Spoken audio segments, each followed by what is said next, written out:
Hello, everybody, and welcome to Total War Rally Point. What are you two up to? Well, we have a chaotic stream today, I imagine. We are joined by two fantastic guests, Milcho and Vasil. Do you care to introduce yourselves and what you've done here on Tides of Torment? Yeah, hello. So I'm Milcho. For those of you who haven't seen me yet, I'm the lead battle designer for Tides of Torment, and yeah, I'll be talking about the battle-related stuff on the stream. And with me is Vasil. Yeah, hey, I'm Basil, and I'm the lead design on Tides of Torment, and I'll join Mewtwo in talking about the DLC and what we see on screen as well. Oh, yeah, happy to be here. Thank you very much for your intros. You may notice we have gone live just a little bit later than we expected. Unfortunately, we've had some issues with our streaming software, but hopefully we are live on all platforms. I'm just double checking. I think we are. Okay, cool. So we've got a few things to show off today. We did one of these. I don't know if you guys managed to catch it, but we did one last week for the High Elves. Today we're going to be doing it for Slaanesh. So we're going to run through some of the new features. The new feature for Nakari. Some of the overall changes, if any, or little tweaks to the race that you guys want to call out. And then we have probably about 45 minutes of the Masque gameplay, and then about 45 minutes of Dechala gameplay as well. So we'll show all of that off. We will take some questions from chat. So if you guys have questions about what you're seeing, I have my own little things that we will talk about at some point, and I'll bust out when the time is right. But otherwise, we can all get going. And I think we are going to start off with. I was thinking. Let me throw us on the gameplay screen. I was thinking, guys, we spoke about it last week. We could very quickly, if people were interested, just show off the Lokhir Black Arc. Sure. Yeah, sure. Obviously, this isn't Slaanesh, but just so people have an understanding of how it works. The content creators will have their embargo for free LC content on Saturday. So, and that is a shared embargo for all content creators. So you'll get to see a lot more deep dives into, specific changes to different researchers and all of that kind of thing. So we're gonna try and do a bit more of a holistic everything you need to know at a very top level, because there are just, this has been in the works for a while, right? This DLC. So there's just a lot of those kinds of little changes that we're just not going to be able to surface in 2 hours. So it's a pretty simple button. You may have spotted it already. It's here. So Lokhir, by popular demand, has got attack from sea, but alongside that, he has the ability to travel to a black arc. What I think is quite interesting with this is it doesn't happen immediately. So it is not quite the panic button of, oh, I'm going to be killed. It's fine. I'm just going to teleport out of here. It takes a turn. So he sits there for a turn, and then at the start of your next turn, he appears in the black arc. So it's not I'm just getting out of here. It's okay. Let's plan to return. Yeah, Lokhir is a quite skilled navigator, and we wanted to supplement him in terms of how Aeson is represented in the game. Yep. So being able to navigate in almost an instant, but not quite, to any of his black arcs gives him a pretty decent mobility to be at the place where he needs to be and chase down his very good friend, Aeson. Yep. It's still a panic button. You just need to panic earlier. You need to have seen the panic coming. You got a panic plan, or plan panic. Exactly. And then you can see here he's over by his black arc, and you can choose to do that for. There's a cooldown on it as well, so you can't just be jumping around. But I find what's quite fun is it lets you send off black arcs through the sea lanes, right, and explore a bit and have Lokhir be a bit more of a. It does offer a lot of very interesting gameplay about how you go on with your campaign with him right now. Yeah. Even though it's a very small change to the faction, it can actually offer a lot of new opportunities to play. Yeah. Indeed. So before we jump into Slash, I will quickly, because I promised that we would show it on stream, and actually I did get a save for it. I wasn't planning. I haven't shown you guys this. I wasn't planning on getting a save for Morathi, because it's just showing off a building and a tech tree, right? But I had a bit of spare time last night, and I was like, do you know what? I'll get a save. I'll put the units in the army. So I conquered the first province, and I thought, well, I'll just sit there, grow, build whatever. You're going to see I absolutely did not manage to build this building. I was, I think, 10 turns in to sitting there trying to construct it when Mother Ostankia has just ended my campaign. So instead, we will just look at it through the tech tree. So Morathi's had she's getting a couple of the units from the DLC, right? So we can see them here over in this unique building chain. The devotees of Slaanesh, along with their pretty much leader, the Druki Anointed, which is the new generic hero type that we're adding for Slaanesh, is already made a lot of sense for Morathi to be able to use them. Even though they are very Slaanesh themed, the Cult of Pleasure pretty much is also Slaanesh themed in a way.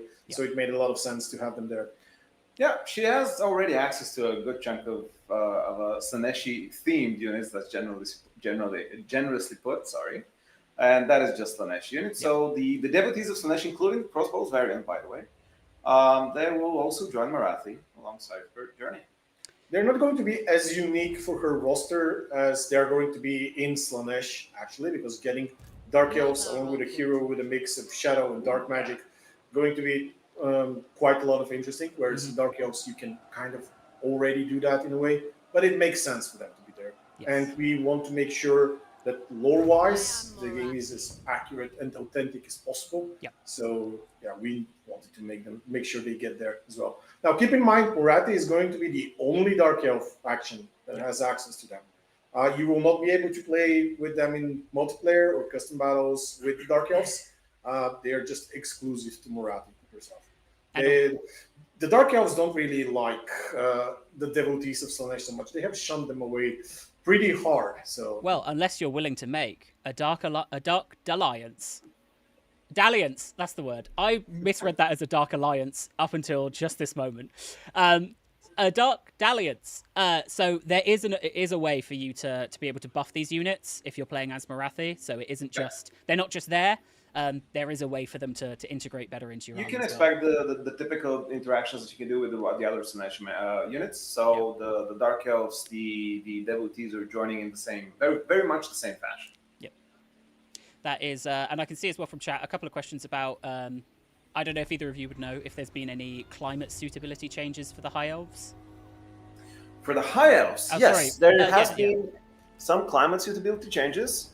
Techlist, certainly one of the biggest examples, because nobody likes where Techlist starts. I don't think Techlist likes where Techlist starts, to be honest, too much. But we did tweak a little bit his suitability and also touched a little bit on the rest. Not too much, though. So, yeah, there has been some changes. Fantastic. But we're not talking about High Elves today. No, that was last week. This week, we are talking about all things Slaanesh. So, Slaanesh as a race... and I'm going to put words in your mouth, so please feel free to change them. But it didn't make sense really for a rework of the faction where it's one lord, right? Yeah. So Slaanesh felt like it's in a pretty solid space on its own. Nakari is a pretty decent experience, pretty good experience. So we didn't touch too much. We also we obviously updated the areas that people would probably expect to be updated and to be modernized to the latest standards. But in terms of Nakari's experience, it is very similar to what was already familiar there. So there are maybe a few little differences people will notice. I don't know if there were any changes made to technologies. There are quite a few. Yeah, I guess. And also every Slaanesh Lord has this first of the 6 as their kind of unique tech tree bit, right?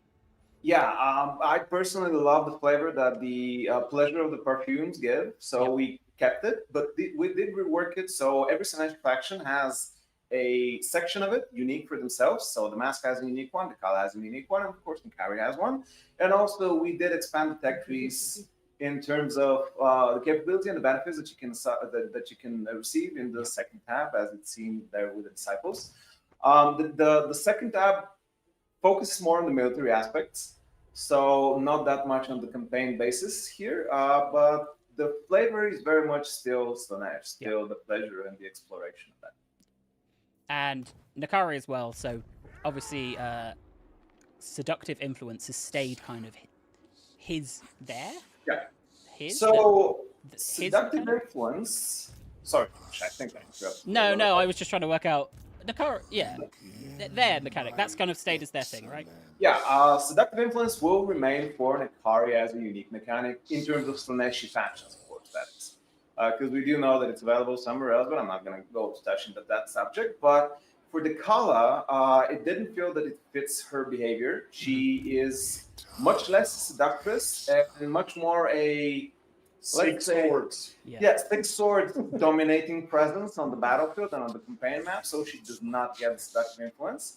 And the Masque is a servant of Slaanesh. She does dance for the pleasure of Slaanesh. She entangles people, but in a different way. So that's why Nakari is kind of the soul, the pure experience of seductive influence, the seduction mechanic, basically. But alongside, I mean, firstly, you're going to get to see what I've done with the Dechala save later on. And, you know, I think, so, you know, there's been some level of seductive influence there. But Nakari's, you know, an understanding that seductive influence is a really great mechanic for a Lord to have, but to push it just a little bit further with a tweak. So you've added in Lord Seduction. Yeah, so Nakari now gets a special personal skill, that is Lord Seduction. So we wanted to push him further towards the seduction aspect of it. So with the seductive influence, it's Lord Seduction. The Lord Seduction is based on the seductive influence. So you cannot just seduce, if I may say, willy-nilly anyone on the map there. You do need to be in proximity of the Lord, and they do need to be seduced sufficiently so they can trust you. Yeah. They can believe in what you're selling, basically. So you send out your disciples, that Lord, and you get that Lord to your army. And get is a little bit broader, but it joins your army as a Chaos Lord, alongside a number of Marauders and Warriors. So they're not going to be able to be a part of the army for the Lord that you targeted goes away, and they join you as Marauders and Chaos Warriors. Sorry. So we can see here, we've now got a, and you know, they still seem pretty happy, even though we've stolen one of their lords. Yeah, that's the trick of Slaanesh. You stab them in the face, and they're pretty happy about it. It does. So you do have to get seductive influence up to 50%, which is, you know, it's a fair bit of work to do. I gave these guys quite a lot of money to do this quickly for 12 turns. But of course, you know, you can build cults, which I think I started to try and do down here. So you can build cults to try and get that up as well. Yeah, through the gifts of Slaanesh as well, it can help you out with the cults. There are multiple ways to increase your seductive influence. And this is just like the precursor of what you actually can do, you know, the vassalization, the ultimate purpose of actually raising this influence. Yeah. So someone asked if you can get legendary lords with that. I believe it specifies they cannot be legendary lords. I would be a little bit of a disappointment here, and you're not going to be able to get legendary lords. Legendary lords are a little bit off for that specific mechanic. You're going to have to win them the old-fashioned way through vassalization. Okay, so I think, is there anything else you guys want to talk about, as in kind of holistic changes to Slaanesh, or otherwise we can start talking about... Yeah, I was just going to say a few broad words, like Nakari has received, Nakari and the Slaanesh, race has overall given a pass over not just attack, but skills. We did small balance passes over buildings here and there. Yep. Now the buildings for Slaanesh and specifically for Nakari is going to be actually worth talking a little bit. You can select a settlement. Thank you, Josh. Now we have the mortal separation, some familiar separation that you've seen in previous DLCs for mortals and demonic units alike, for minor and major settlements. So these are these touches for Slaanesh that we've done here and there. Yeah. Also, it's important to say that the new demonic steed that we have added is also going to be available to old Slaaneshi characters like the Chaos Lord, the Chaos Sorcerer of Slaanesh as well. So these are just new options that you can play with when you're playing with Slaanesh. And this is why their skill trees have received some very small tweaks, nothing too major in that regard, but it's still something new that they get. Fantastic. Well, if it's all right with you guys then, I mean, this is another campaign where in 2 turns it's over. It's because he has been focusing a lot on seducing. Yeah. She knew that I was the biggest threat in Ulthuan, and unfortunately has dealt with me quite quickly. But hey, maybe my new lord will be able to stop her single-handedly. Right, I figure what we can do then now is we can jump into a battle just to show off some of the models of the new units. I will maybe attempt to play... I just gave the AI an auto-gen army, so we'll see whatever happens. But I figure we can talk a little bit about the units that have been added, and then what we'll do is we'll jump back onto the campaign side, we'll play the Masque for a bit, show off those mechanics, and then we will play Dechala. Awesome. Let's see good. if I get stomped. Sorry. You have selected most of the new characters except the new generic Chaos Sorcerer Lord. Yes, there. I have. And What? also the Masque wouldn't... Cannot have two lords in the same army No. unless specific conditions are applied.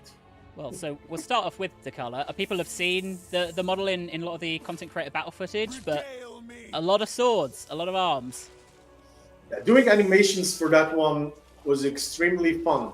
And it might be hard to believe, but we actually used some mocap for it as well. Oh, Don't yeah. ask where we found a six-armed person, snake person, to do the mocap sessions and so on, but I guess animators do have their ways. So It was three people standing behind each other, all waving their arms. Don't reveal company secrets. Secrets of the Sorry, club. we'll cut that bit from the VOD. Okay. So Decala's got a lot of these kind of mutually exclusive abilities along with a vortex, right? So Yes. what was the intent behind these all being only one? So this is a mechanic that Dechala has on the tabletop as well, and we wanted to translate it well into our game too. She uses those different dances to buff herself, either gaining more attack and less defense, or the other way around, where she gets more damage instead of defense. Yep. So you decide if you want to play her more aggressively, more defensively, what her role in the battle currently needs to be. Yeah. So, for example, she has an ability that can also debilitate the enemy combatant. So when she's dueling someone, perhaps it's extremely good to use her more offensive dance, because then she is not going to be receiving a lot of damage. So it's all about managing those dances. They do have a bit of a cooldown when you switch between them, so you need to think slightly ahead. I think cooldown was about half a minute, so think on how you are going to utilize her.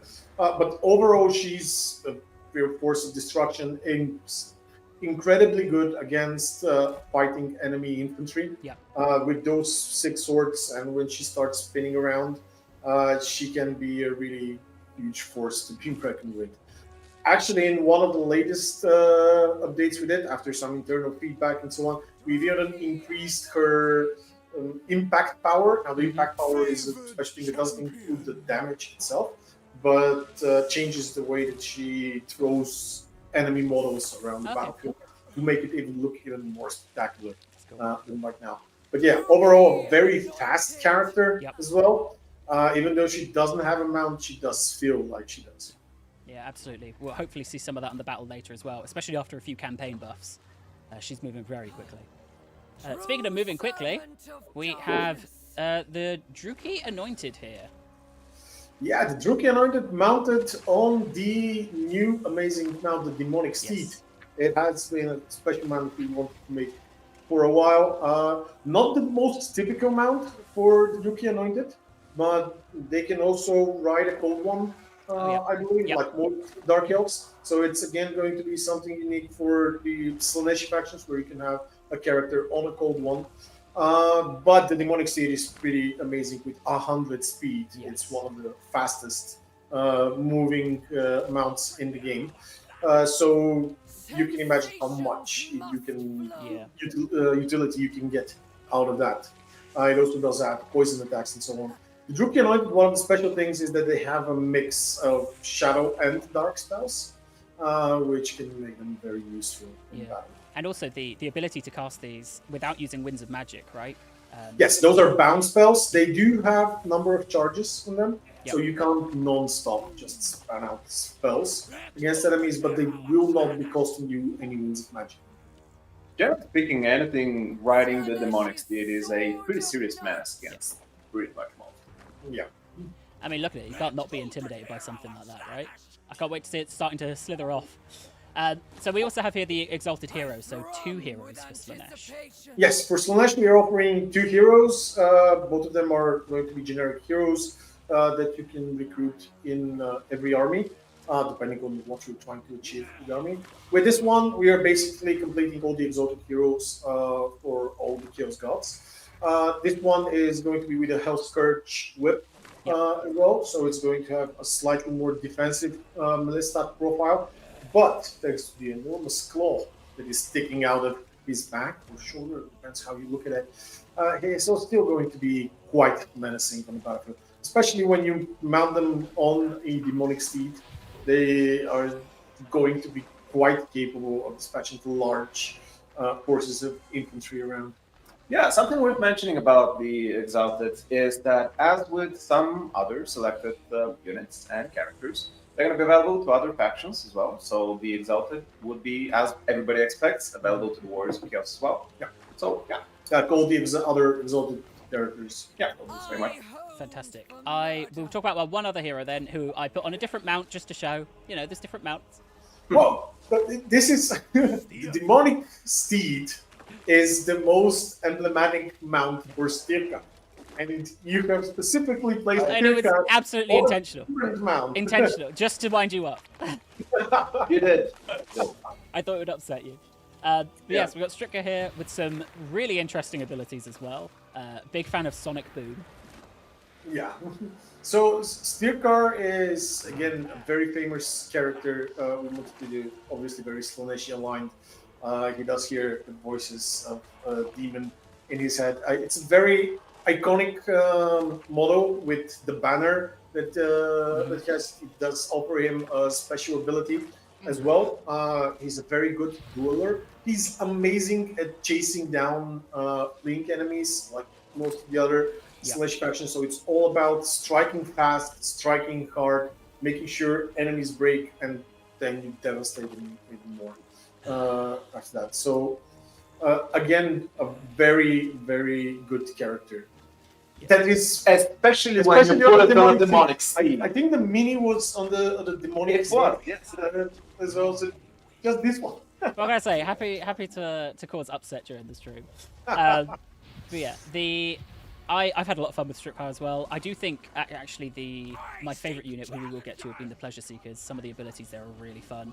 But we've covered off the heroes. One thing I wanted to chat about before we move on is I just wanted to... This is a rally point. So in a rally point, we try and not just talk to our community, we try and talk with them as well. So I wanted to address some of the feedback we've had and just kind of close the loop on some of that. So this is not Slaaneshi, but we saw that there was some feedback on Karadrin's face for the High Elves. Karadrin's face was a unique face, but the fact it wasn't being recognised as a unique face was cause for concern. So we are making, or have made, another pass at that face just to make some of the features a bit more dramatic, so that you guys can see, it feels like a dramatic legendary hero.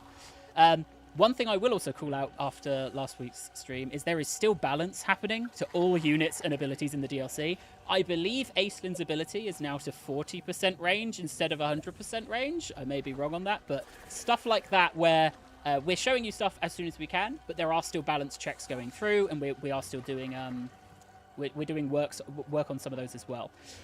Absolutely. Balance is happening all the time. Yeah. Always patches are even happening after the release of DLCs with patches and so on. Everything you're seeing here is still work in progress. I know that even today we submitted new balance changes to some units and characters for all the factions. So yeah. Yep. Absolutely. Balance is basically something that we're trying to achieve very, very hardly. Like, we're trying to do the best we can get from the feedback to receive from the community, from internal feedback, from basically multiple sources. Yep. So things would change somewhere more than other places, but the balance is very much an ongoing process, and we're happy to work with the community and with everybody to achieve that result. And I will say, if there was a word cloud of our stream chat right now, I would say the word devotees would be pretty big on there. So I'll quickly chat about them as well. So the devotees of Slaanesh, we weren't going to... Oh, they're going upside down. Oh, I'm going the wrong way. There we go. Devotees of Slaanesh in both flavours. We've heard the feedback from the community that they want them to look more in keeping visually to Slaanesh. So we have got the kind of green light, and we are in discussion about how we can more authentically express that connection. That will be something that comes post-release, because we want to make sure we are doing it correctly and authentically. But yes, we have heard that feedback. That is something we're looking at. You can expect an update to them at some point, just to update those visuals. As for the balance of them, we've seen the discussion of that as well. Again, balance. I would not take any numbers you see as final yet. I apologize to all of the battle creators who've made their battle breakdowns already, but you can expect to see some of these numbers changing. Yeah, something worth mentioning alongside the topic of devotees and how they look like is that we also heard that the call about mortal champions, and we are looking into the matter if we can and how we can accommodate that. But that's also worth mentioning. Yeah, the line we're I in have. constant talks with Games Workshop about making sure that we are representing the game as authentic as possible in their awesome world. So yeah, and we are always looking for more feedback, and based on that feedback, we are going to be doing an update on the way the devotees look.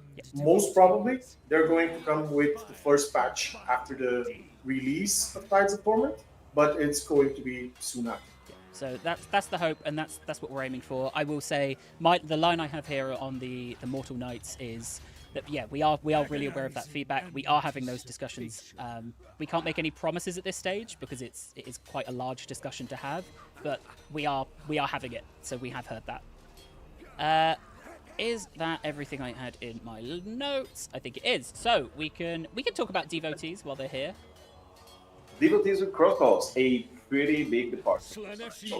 Something that will change the way that Slaanesh could be approached in this one. The only missile unit, right? It's the first missile unit for Slaanesh. A proper missile. And then without their crossbows, they are still pretty deadly, right? I mean, we're still talking about stats that are slightly unchanged, but there's we actually buffed them today. We did. Not in this build. They're going to be even deadlier, the ones without crossbows, that is, than they are right now. So as I said, stats are always being adjusted. They are pretty good at fighting infantry, even though they are not as armored, and they're counting a lot more on their melee defense to be able to avoid attacks, basically. But still a very expert melee combatant. Yeah, basically the Slaanesh roster still keeps the momentum, the agility that you need to maintain to keep the enemy and the opponent on their toes, basically.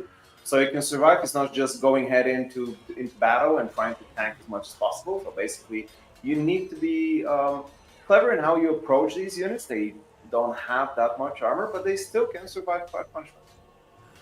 Fantastic. I have seen a request to turn your volume up a little bit, so I'm just going to do that a tad. So don't start shouting. So we've got the devotees. They're a great infantry addition here. As you say, the crossbows really have made it. They've given. What I find quite interesting is that they've changed the playstyle, but I'm so not used to having to defend a back line as Slaanesh. Like, I'm used to just, I'll go forward. There's nothing behind me because everything's charging forward. So they've also changed the way that I play Slaanesh a little bit if I've got an army with a heavier number of them in. But they're pretty good at holding their own in melee as it currently stands, at least. They're still good in melee, so even if they end up having to fight the hand-to-hand combat, they're going to perform better than a lot of other ranged infantry. Yeah, to be honest, they're not going to adjust the playstyle to mimic some of the more archer-heavy factions like the Hyos or something like that. You're not going to have a heavy backline that you're going to try to protect or to move or protect from flanking. You're still going to be pushing forward, and them being more than capable melee characters, they're going to be able to maintain themselves as well. So it's very much Slaanesh still. Yep. And just before them now, we have the Slangles. Oh yeah, talking about melee specialists. Yeah. Now those are the guys that are bringing in the punishment. A very strong anti-infantry unit. Again, with this we are completing all the marked boards with the Slaanesh ones as well. Their ability allows them to get additional speed, charge bonus, and melee attack. The more damage that they take. Yeah. So the more they fight, the faster they're going to be able to roam around the battlefield and dish out the pain. Yep, I think so much so that I think we even slightly reduced this. I was going to say, they are so much stronger than I was expecting them to be when I was playing through my Dechala campaign. Maybe a bit too much. The thing is, when you're just looking at the raw stats, even if they do not look that impressive, because they do not have a lot of armor or such, once their ability starts kicking in, and it will, because they're going to be in melee and they're going to be fighting, and they are really going to become a huge problem for the enemy. And they could be that And problem spoiler very alert, quickly. they're going to be available for the Beastman as well. Yes, always. Yes. I think the Vanguard deployment on them has been so nice. Like to be able to get in and start triggering that ability very quickly has made them really, really fun to play. They are my go-to flanking unit now. Other than, we'll talk about who should we talk about next? The Pleasure Seekers or the Champions? What do you guys think? Pleasure Seekers. Would you ever pick the most elite infantry or the most elite cavalry? Everybody's favorite. Here. Pleasure Seekers. So those are demonettes mounted to the new demonic steed. They do have small shields as well to have some protection from missiles. Not too much, but their main thing is that they hit hard. Yes. And I mean extremely hard. They're very, very fast. They can be on the battlefield wherever they want. And when they charge, they can really rip apart almost any defense. It's one of the strongest cavalry units. Now, that being said, they're also very expensive. I think they're currently sitting at 1,800. Yeah. So you do need to make sure your economy is going well before you can afford those. And they are pretty squishy compared to most others, but the amount of damage they can deal is just tremendous. Yeah, absolutely. And I think calling out the Feasting on Fear is such a strong ability for them. Yes, with this allows them to regenerate, and it's really keeping them in battle for a very, very long time, which makes them really strong. It's important to note that because they have so much speed, 100 speed, and they are a whole unit of this makes the charges even more devastating. Yeah. Because I'm not sure how many people are familiar with how charges work exactly. And it needs to be said that speed is also calculated into the impact that they're going to cause to the enemies that they charge. So it's not just about the damage, but it's also about how much they can push back the enemy, throw them around, and make sure that they're dishing it more and more attacks. And this is the reason that makes them so good at fighting other stuff. Well, we will. I'm conscious. I really do want us to get into campaigns, so we will keep speeding through who we've got left here. We've got the Champions of Slaanesh. Again, like a really. So this is one of the starting units for Dechala, right? And Yeah. A really. This is going to be the strongest unit in her starting card. Yeah, definitely. I mean, only 4 arms, not 6, but just 4 still better than 2. Oh, many armed. There you go. Yes, Dechala gets to be the only one with 6 arms, but this doesn't mean that those are going to be something to track of it. They are monstrous infantry, and they do have the stats to follow them. They are going to be standing toe-to-toe with any elite infantry in the game. They do specialize in this type of fighting. Yep. And I was going to say as well, like, maybe only 4 arms each, but collectively that is a lot more arms. But I think that's true of any unit. We also have here the Praeton, which honestly looks like something out of one of my nightmares. It's my favorite. Especially, I think this face in particular, where it's like that. That looks like something that's coming at you through the fog. Yeah. So it is a very cool Chaos Beast that we wanted to do for a long time.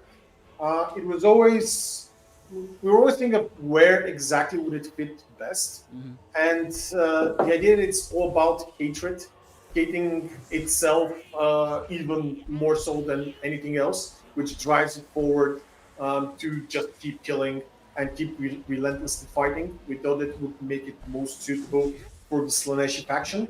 Of course, it will be available also for other factions, like most other monsters that we do. But this is going to be a very good flying beast, something that Slaanesh hasn't had a lot of access to, that also has the ability to return the damage to the enemies that deal it to it. So though you need to be careful on how you use it, because this is also going to lower its defenses, which make it very vulnerable in fights. So this unit, again, is not very great at fighting other enemy monsters, but hunting down the weaker and the infantries or even cavalry is going to be quite good. Yes, and we will. Getting to these back lines can be pretty efficient with it. Yep, and even more so when you are a forest stalker, right? Oh, the Scourge of Ardennes. Yeah, this one is inspired by one of the Bretonnian forests that stalked the Bretonnian forests. This one does actually have an ability to fly away and heal itself before it can get back into battle. And it's actually, unlike most large monsters, it's going to be behaving quite well in forests and have some bonus stats there. So, quite an interesting monster. Yes. I'm very conscious of our time, so we will fly through the other regiments of renown very quickly, and then we are going to play some Masque. So, the Pleasure Guard. The Unbreakable, right? Is that that's one of their key ROR elements? Yeah, this is going to be one of the annoying units that you will need to wipe out completely. Fortunately, Slaanesh is not that hard to wipe out as long as you're willing to sacrifice a lot. Yep. Because those guys are going to be tearing through your arm. Honestly, just hate seeing the tons come out. And then we have the Heralds of Excess, so some Seeker Chariots. Yeah, and the Seeker Chariots, so even though this is an old unit, we are giving it the new regiment of renown. We have actually tweaked some of the abilities that this unit is going to have. It's now going to apply the charmed contact phase on attacks. So it is going to be slightly different. It's actually no longer going to have the perfect vigor, I believe. Okay. Oh, so you're saying it's been changed since? So it has been changed with the abilities that it's going to have. So it's going to have some slightly different abilities. So we'll all pretend that says instead of it says charm attacks. Yeah. Yes. Fantastic. Well, I think that is... I've actually got all of these units in an army as Dechala, so we will get to see them all in a battle. But before that, I wanted to just jump out and show some of our other free LC content. So we're going to go talk about and play a bit of the Masque. I will say, you guys have not seen my save for the Masque, so you don't know what's gone on. No clue. I have not... Oh, I want load. I've not played Slaanesh in a little while. I think since really Warhammer 3 launch. I had so much fun as the Masque. I played the Masque before I played Dechala, so this was like the first Slaanesh campaign I played in quite a while. We'll talk about the mechanics, and we'll probably talk about the mechanics a bit more heavily at first than we did for Decala's, just because we had the video yesterday, so people are able to see a lot of Decala's stuff, whereas the Masque, a lot of this will be new. But the mechanics here are so fun in how you guys have implemented trade-offs, particularly for them. So, as you'll see, the state of the campaign, to give you a quick run-through, the Masque does start down here in Lustria. I think it's here.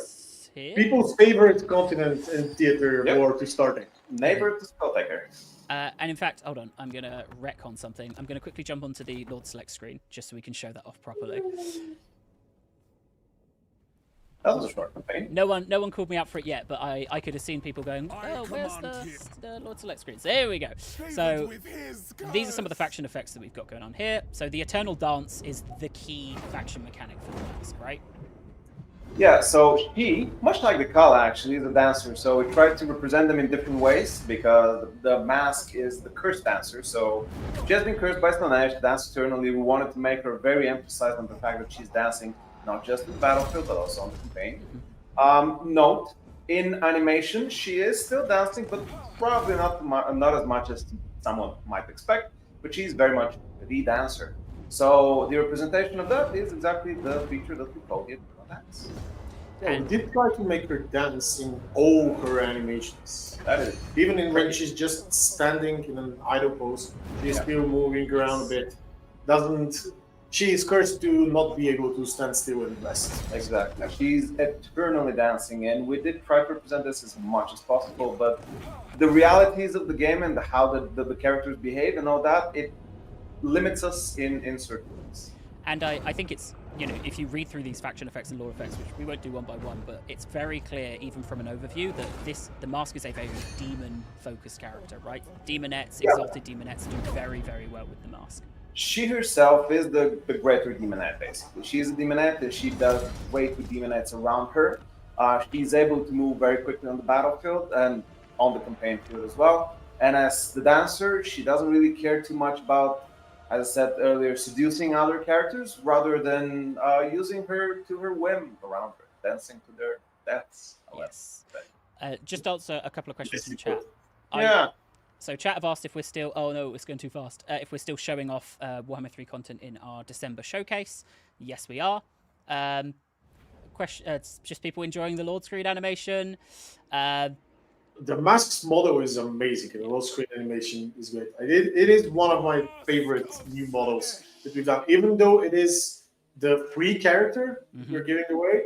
And technically, she is a demonette, so nothing too special, but still, it looks so awesome. So let's talk about... I was going to say let's talk about skills, but I think the Eternal Dance needs to be explained before anything can really be more interesting part. So just as campaign context, then, as you can see, I finished off one dance. Okay. So the way... why am I going to explain it? Does anyone here care to explain how the mask works that isn't me? So, she, as I said earlier, is a dancer, and along that, everybody around the mask will dance as well. So every hero, every lord will dance and has the access to the same dances. The dances themselves are a representation of stories of great victories of Slaanesh. So let's say the caging of Lokhir or defeats over Khorne. So she's going to dance to represent and tell these stories. And as they're tailored around certain events and moments in Slaanesh history, the benefits of these dances would also reflect into that. And as you play, you're going to gain tempo. With that tempo, you're going to be able to achieve 4 movements, basically. And in each movement, you're going to get a separate bonus. Some movements come with drawbacks, so you need to be careful of what you pick and how you pick it for your current playstyle or the character that you're playing with specifically.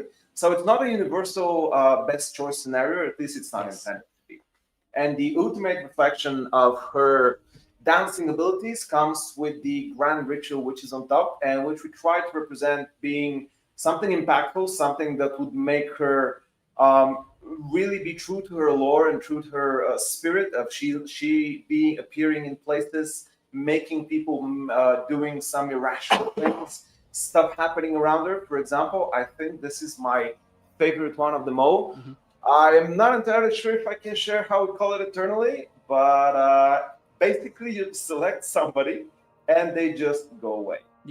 And they go in a random position that opens your possibilities to either invade or play around with them or mock them a little bit, especially to be honest. You've called it out, and all of these abilities have a bit of a drawback, right? I think maybe not the top line, but all of these abilities have a drawback. This also has a drawback because I did this on someone and they went to my faction.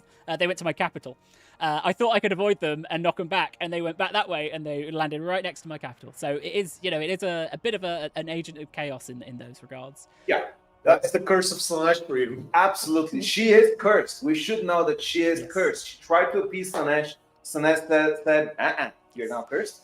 And she is cursed to dance eternally, and everything around her is a little bit unpredictable. So we've got these dances. So I picked this one off, but these 3 are unlocked right from the start. And then you're able to, you build up tempo, mainly, I guess. You're basically tailoring the dance in the way that you want your playstyle to be and how you want to go around it. And you're figuring it out as you go. There's so many options in this one to choose from that whatever you end up tailoring in the end can be vastly different. What is... Indeed. What I was going to say is what I found really great about this is, so you can see I've got the Shadows Shiver. When I was fighting up against Khorne is when I had the Shadows Shiver. But when I was fighting against, was it Dark Elves? I had a Foolish Flight, right? So missile resistance was really important in that instance. So the ability to swap on the fly, of course you can see now, because I've swapped, I've lost some tempo and I don't have access to this final ability anymore. So these nodes here representing the abilities you get access to. But the ability to see an enemy coming and going, how can I alter the dance to help me counter them, knowing that you may lose 1 or 2 abilities, but your army isn't configured in a negative way. So if I'm fighting someone who has a lot, I need a lot of armor and I'm stuck on the sent carries, I am going to have to shift off if I want to have a better chance in the battle. But in doing so, I've lost a couple of abilities. So there's this really nice counterbalance of you can either have the perfect army with fewer abilities, or you can have you can trade off to have something that's maybe just a little suboptimal accessible, but you've got more of it accessible to you. Yeah, tempo is something that you do need to maintain, but we've tried not to make it too difficult as like some other faction mechanics that we're already familiar with. So it does allow a certain level of customization within the dance, or even changing the dance altogether. So if you want more expressed violence, you're gonna go for the corn themed dance, as everybody knows. Like if you want violence, go to corn, basically. Yeah. So these dances are tailored to be made, are tailored to be switched. Not too often, but often enough that it makes sense. It all depends on the player and how you want to approach them. Because you can tailor them specifically if you anticipate the kind of battles that you're going to be fighting soon. Like she does start close to Skulltaker, and Skulltaker is one of the really hard enemies that you might be fighting at the start of your campaign. Yeah. If that ends up happening, you might want to tailor your dances a bit something that is better against melee fighters. But as it progresses, you might want to switch it up and thus gain different advantages. But you don't have to. You can try to tailor your dance instead of to counter the enemy's strengths, to increase your own strengths instead, and try to do something that benefits you instead of countering the enemy, to try and tailor it for every possible battle. Now, it's probably not going to be as effective, but it's still going to be extremely good. It's worth keeping in mind that, as I mentioned earlier, every lord can dance. So basically, not every lord needs to take an identical dance. Some dances could actually help you out take settlements, and they're very much tailored against taking out settlements. The Pageant of Pain, as I said, tailored against towards dealing much damage, so it's very useful at the very beginning. And you can have a combination of lords with different dances that you can use in a variety of situations, and you don't even need to swap that one. Yes, absolutely. And getting some of these top tier abilities, so reducing ammunition by 100%, very, very useful against ranged heavy armies, right? But if I haven't already worked up into this dance, I'm going to have to trade off to go and get there. So what I thought we'd do is, as the Masque, we would try learning a new dance. So I have completed this dance. I need to complete 3 dances in order to unlock the final dance. So I thought we'd swap on over. Maybe we'll swap on over to the Pageant of Pain, just because I think we're coming up against Lizard Men. So when we swap, we get this little box, right? I think because I swap one of my abilities, I'm only going to be able to carry over 50% of my tempo to the new dance. So there we go. So we are dancing again. We haven't had to start entirely from scratch, but we don't have access to this 3rd tier abilities. We don't have access to the super ability. What do you guys think is going to be useful here against Lizard Men? Weapon strength? I mean, depends. You were taking a lot of demonettes. Yeah, I've taken a fair few demonettes. I think, more than a fair few. Yeah. Let's say. Increasing their damage is also going to be quite. They already have quite a lot of attack. Yeah. So depends on lizard men do not have that much defense on the whole. So maybe weapon attack is not going to be the best thing here.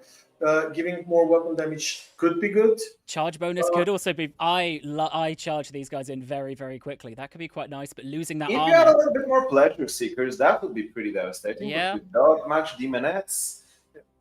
Yeah. Now depends on what the bonus the Lizardman army is going to be exactly. I'm not unfortunately expecting so many infantry in it. Maybe. Yeah, they've got quite a few. I mean, looking at this one, they've got an ogre, they've got a blessed spawn, and a bastillodon. So that's all we can see. It's not a good look for a lot of infantry there. They're up for a good time, I guess. Yeah, I think so. I think let's, in the interest of getting there, let's go for charge bonus, because I really like the charge that I've got going on there. Pleasure through pain's pretty good. Getting that for the Lord's army. So let's go for that as well. Who needs... Oh, melee defense while defending. That's easy, guys. We're just not going to defend. So, the Masque does have a unique skill tree to kind of help out with... a unique skill line to help out with some of that. So you can see there's casualty replenishment, and the Masque has these dances that can be performed in battle, right? Yeah, so unlike Dechala that mostly buff herself, the Masque's dances are a bit more tailored to be aimed at others. So depending on what dance you use, it might either buff up the troops that are around her. It might slow down the enemies, make them more vulnerable, especially once they break, or it might directly lower their leadership and deal damage to them, Yeah. Which can be extremely potent as well. So depending on which dance you choose, it can tailor the fight in your favor. Yes. Again, those are mutually exclusive, so you cannot be performing 3 dances at the same time. You need to be able to switch in between them based on what exactly you wish to achieve. And as mentioned earlier, as a demonette, do expect a lot of buffs to her demonette. So she's going to be a devastating demonette leader, and especially the exalted demonette. So yeah, that's going to be this may be my favorite skill of at least any Slaanesh Lord. The Vanguard deployment for demonettes of Slaanesh and exalt. I have had to increase my micro skills by like 40% for this, because I refuse to start anywhere other than as close as possible to the enemy with this army. The demonettes are devastating, and you got to be very careful how you use them, because they could die very quickly. But especially in the hand of the Masque, and especially if you block them right, they're going to be punching hard. We may have no armor, but everything else is looking pretty green. Fantastic. Well then, I had a question if we could show off the victory conditions, which of course we can. So destroying, I'm going to have to destroy him at some point. So I'll confess, I have vassalized the Huntsmarshal because I thought it would be funny to do. I know that at some point I'll have to kill him. But at the moment, he is a really great buffer for this lizard man invading force. I know he'll have to die at some point, but, you know, if I want the short campaign at least. Yeah, you do need to deal with him at some point, But yeah, it's getting, and we can see as well. Again, I'll have to kill, I also vassalized Yuan Bao. So at some point I'll have to kill him as well. But it's dances, right? Is the key part of these victory conditions. So reaching that highest level with dances. Yeah, something worth mentioning, the Masque also has a tracker for her dances. Basically, you need to perform all 3 dances in a repertoire, which you can see up top in the HUD, before you can unlock the final dance. And the final dance, as it sounds, it is made to be the ultimate expression. It's made to represent the battle of the gods. It's supposed to buff you greatly to make stuff happen for you in a big way. Yep. Yeah, someone said, could they add Look, I will beg after this so that I don't have to kill Marcus Wolfhart to add vassalization to that mechanic. And that's a good point. I don't want to kill my favourite Huntsmarshal. He's done so much good for me. So, I thought we'd go and fight some lizard men now that we've got our new dance. I don't know how this will go, because they are... I think the subreddit were chatting about it as well recently of, you know, Slaanesh does lack a bit anti-large. These guys they've been coping pretty well against large models with all of the buffs that I've been able to stick on them, but we'll see how that goes longer term. When you're playing with the Masque and the right dances, and picking up the right abilities in the skill trees, the demonettes can become absolute unstoppable killing machines. Also does have their own... I always grabbed all of these first just so we could show them off, but has their own kind of tech tree section that is based around tempo. So actually a lot of the reason that I've been able to keep so much tempo when swapping dances is because I've been researching all of the specific tempo techs. Yep. Right, let's see just how many lizards launch themselves at me. I am trying to keep up high income. What I want to do is swap all of these to exalted demonettes at some point. That's the dream. So we'll see if that's... Talk about Doomsack. Oh yeah. Hey, I put some other units in there just so it didn't look like I only had exalted demonettes, but it has been very fun playing with demonettes. I've also had a few random cults that I've been just trying to... It's interesting that you also have Steercard. Yeah, You have him on a mount? Oh, that's upsetting, isn't it? Which mount is it? Just the Steed of Slaanesh at the moment. We will get him to the demonic... No, he's not high enough level. No, but the... Interesting, like being able to buff up Marauders. I would say I think Strict works really, really nicely with Dechala, who's a lot more focused on mortal units. That's why I was a bit surprised when I saw him. Well, I didn't get him with Dechala. I think I'm like 2 turns off of getting him with Dechala, so I thought, oh, I'll give him to the Masque. But yeah, of course, he doesn't really do much for the Masque. Post-up Marauders quite a lot. He works better with other mortals in the armies of Slaanesh rather than demons. So he's probably not perfect in the army of the Masque herself. But if you have another army while playing with the Masque, which is mostly focusing on humans, mortals, Steercard can be an extremely good character. As you can guess, the Kale is a little bit more mortal focused, so he's going to be a pretty good synergy. But something that I think it's worth mentioning for the Masque is that she's going to be the only Slaanesh faction that she's actually going to start with 2 cult positions. Oh yeah. That would allow her to actually travel to several places across the map, and potentially, if you don't like your starting position, just go somewhere else. I think we should just go and take out Lord Master Look Monday. at him. Yeah, I will say, like, this was a really, really fun start. So fighting Skulltaker, Khorne is quite a difficult opponent for Slaanesh. Yes. Like, Yeah. you're hitting a brick wall. It doesn't matter how fast you can run. You've got to hit the wall at some point. So it's really fun kind of learning how best It to is buff the those ultimate units. opponent. You need to deal with Skulltaker fairly expediently, otherwise he could pose a problem. Yeah, absolutely. And he did pose a problem.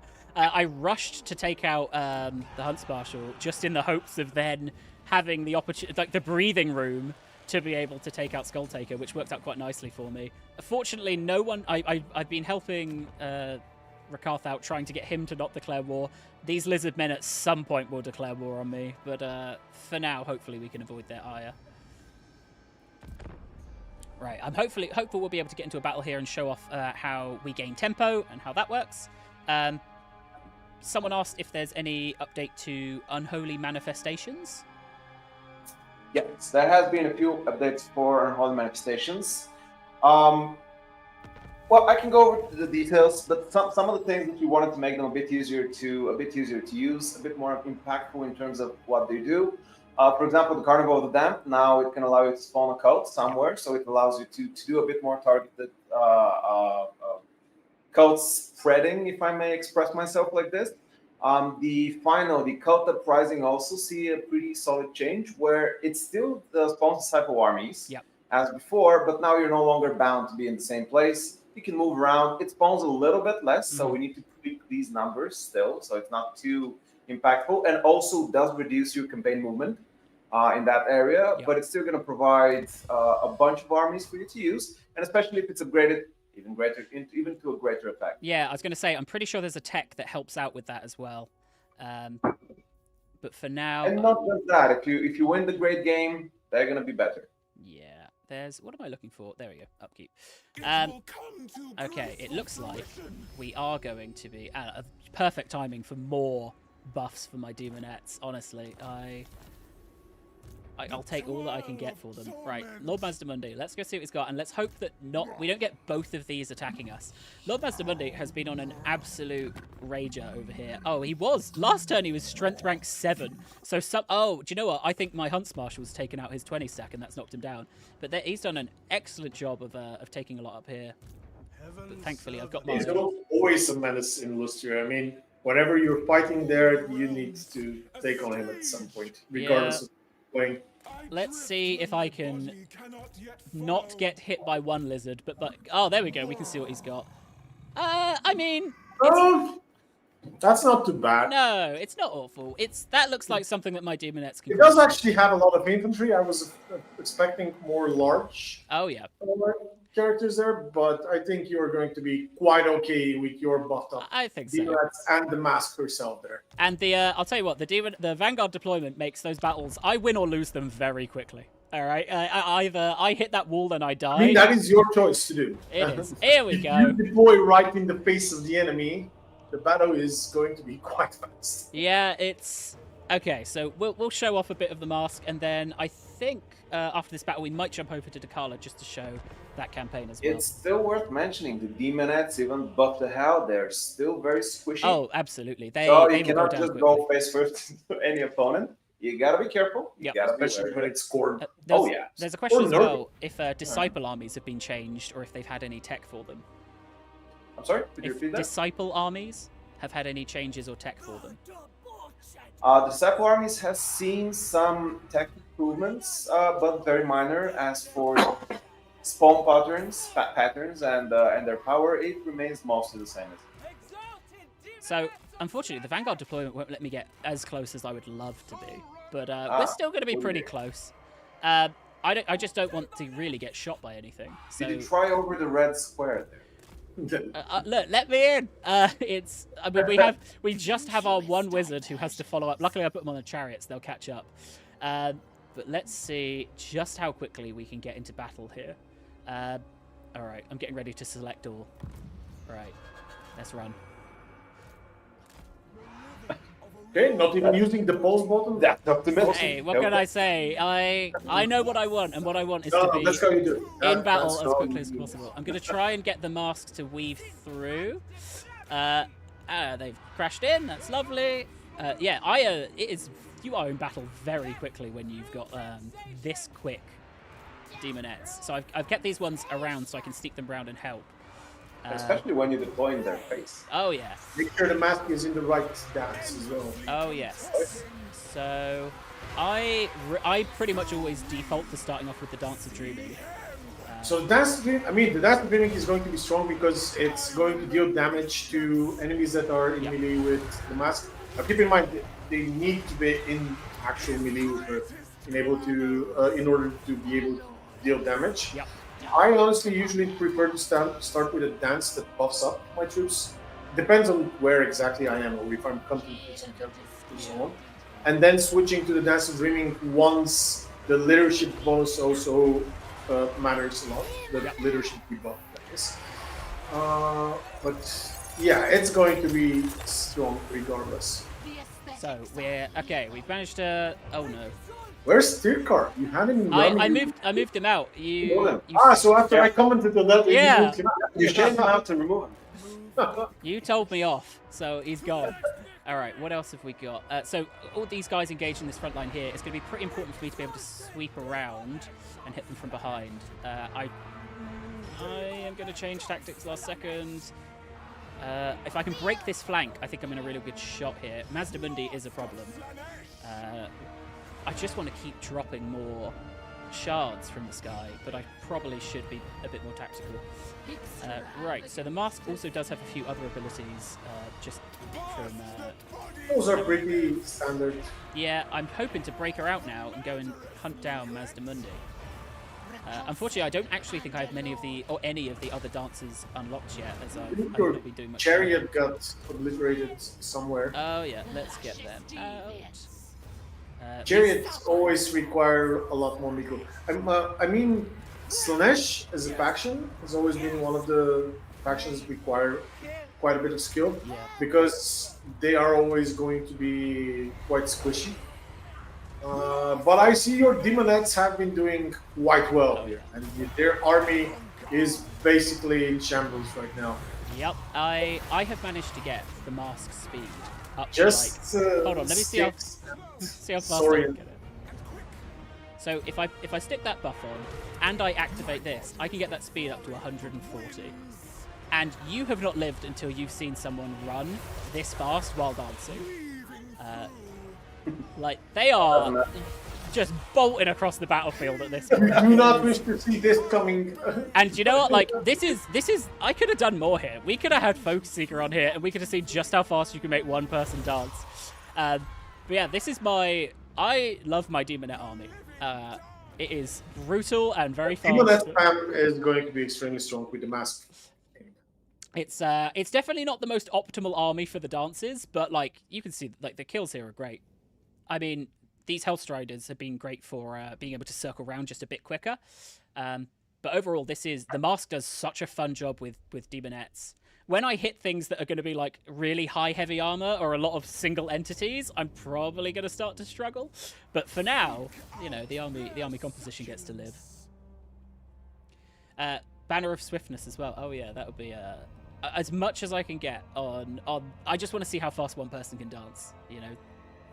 Still, the mask is not going to have so much mass to make a super devastating charge with that speed, but just having her bolt over the battlefield. Oh yeah, it's chasing down routing enemies as well. She can get anywhere that I need her to get to.